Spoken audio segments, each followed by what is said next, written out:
အရေးမထွက်တဲ့အိမ်အပိုင်း၄စက်သိန်းညတညထက်ရောက်လာတယ်လင်းသာမျိုးကပြန်ပြီးတာမန်လိုပဲမြင်ရတယ်ဒါပေမဲ့တခုခုကမတူတော့ဘူးလမ်းမီးတွေတောက်နေတယ်ဒါပေမဲ့အလင်းကမြေပြင်ထိမရောက်တလို့ပဲအရိပ်တွေမလုတ်သေးဘူးဒါပေမဲ့စောင့်နေတလို့ပဲမောင်တက်မျက်လုံးဖွင့်တယ်သူအိပ်ယာပေါ်မှာလဲနေပြီးအားလုံးပြီးသွားပြီလို့ထင်ထားတယ်ဒါပေမဲ့နေရန်ပေါ်ကအရိပ်ကိုကြည့်လိုက်တဲ့အချိန်မှာသူ့လှုပ်ရှားမှုနဲ့မတူတာကိုတွေးလိုက်တယ်နေအနိုင်မရသေးဘူးဆိုတဲ့အတန်တစ်ခုတိတ်တိတ်လေးထွက်လာတယ်။မောင်တက်မယုံနိုင်ဘူး။ငါပြန်ယူပြီးပြီ။လူပြန်ပြောတယ်။နေရန်ဘော်ကအရိတ်ကဖြည်းဖြည်းခေါင်းလှုပ်ပြီးမင်းပြန်ယူခဲ့တာကမင်းရိတ်မဟုတ်ဘူး။လူပြန်ဖြေတယ်။တိတ်ဆိတ်မှုတစ်ခုနားလည်းမရအောင်လှုပ်ရှားနေတယ်။ဒါဆိုငါဘာတူလဲ။လူမောင်တက်မေးလိုက်တဲ့အချိန်မှာအရိတ်ကနေရန်ကနေခွာပြီးမြေပြင်ပေါ်ကိုဆင်းလာတယ်။အဲ့ဒီအရိတ်ကမောင်တက်ပဲဖြစ်ပေမဲ့မျက်နှာမှာအလင်းမရှိဘူး။မင်းကငါထဲမှာနေခဲ့တာအခုငါကမင်းထဲမှာနေမယ်လို့အရိတ်ကပြောတယ်မောင်တက်နောက်ပြန်ဆုတ်ပေမဲ့အခန်းထဲကအလင်းပြောက်သွားတယ်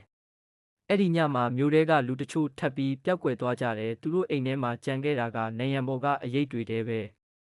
ကိုစောလမ်းပေါ်မှာရက်နေပြီးအားလုံးကိုသဘောပေါက်လာတယ်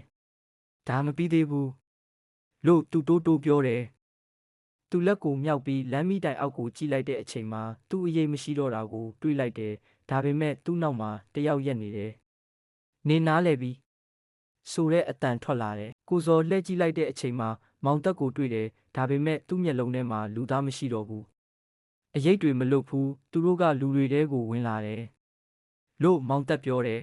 ။ဒါဆိုလူတွေကလို့ကိုစော်မေးလိုက်တဲ့အခါမောင်တက်ပြုံးပြီးလူတွေကအရိပ်ဖြစ်သွားပြီ။လို့ဖြေတယ်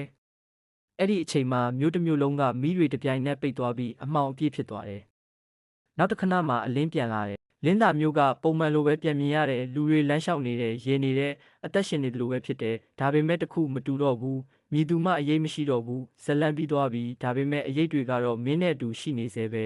။အရေးမထွက်တဲ့အိမ်အတန်ဇလန်လေးပြီးပါပြီ။နောက်ထပ်ဇလန်တစ်တွေကိုနားထောင်လို့ရအောင် YouTube Channel လေးကို Subscribe လုပ်ပေးပါဦးဗျ။